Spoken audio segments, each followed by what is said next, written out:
Haemoglobin आहे ते खूपच कमी होतं, 7.7 होतं. मला डॉक्टर असे म्हणाले की तुम्हाला इंजेक्शन वगैरे लावावं लागेल.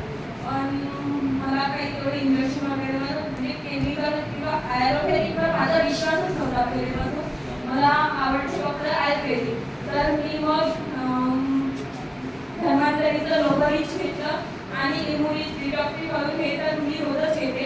पण लोहरीशी माझं ब्लडमध्ये छान प्रोग्रेस झाला आहे. मला आता वगैरे पाण्यात म्हणजे घोडे वगैरे येत नाही, मुंग्या वगैरे येत नाही. आणि मला वेरिकोजचा प्रॉब्लेम होता, तर त्यामध्ये मला म्हणजे आराम पडला आहे. माझ्या जे पायाच्या नसा जे बाहेर होत्या त्या आतमध्ये दबलेल्या आहे. आणि मला इथे गाठ आहे, तर ती पण गाठ कमी झालेली आहे.